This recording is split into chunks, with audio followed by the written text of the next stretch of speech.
Sir আমি কি আসবো? হ্যাঁ, আশেক আশেক ইন্টারভিউ দিতে মানুষ এত লেট করে আসে। আমি কোন সময় থেকে বই আছি। হ্যাঁ স্যার, বিড়ি কোম্পানির ইন্টারভিউ তো, জলদি জলদি নেন, আমার আবার চাকরির খুব দরকার।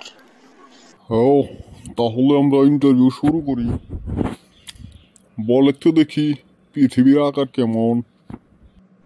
স্যার এইটা একটা প্রশ্ন হইলো, পৃথিবীর আকার হইলো আন্ডাকার। দূর মিয়া, পৃথিবীর আকার আন্ডাকার কেমনে হয়? পৃথিবীর আকার হইলো গোলাকার। স্যার আমারে বোঝাই যাচ্ছে, স্যার আন্ডা তো গুলি, হেন তো পৃথিবীর আকার আন্ডাকার। ও তাই তো, এই বিলে তো আমি কখনো ভাবি না। আচ্ছা যাজ্ঞা, তোরে আর একটা প্রশ্ন করি, এটার উত্তর দে।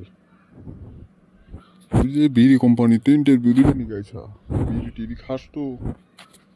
বিড়ি না খাইলে কিন্তু কোম্পানিতে চাকরি নেব না। ও স্যার, আমি পুরা বিড়ি খাই।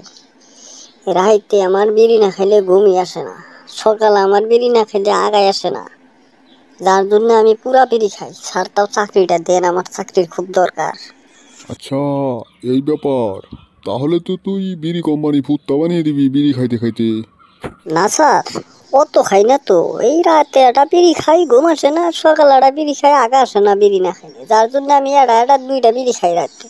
না, চাকরি দেওয়া যাবো না তোরে। তোরে চাকরি দিলে তো তুই ডেলি 2টা করে বিড়ি খাইলে এক বছরে 600-700 বিড়ি খাই ছেড়ে দিবি, কোম্পানি লসে করে যাবো গা। না স্যার, আমি যে বিড়ি খাবো আমার স্যালারি থেকে টাকা কাটিয়ে দিবেন, তো আমার চাকরিটা দেন। আচ্ছা য, তোর স্যালারি থেকে খাটবো না। এখন যদি কিছু মাল বানিয়ে দেস তাহলে তুই বিড়ি খাই হবি।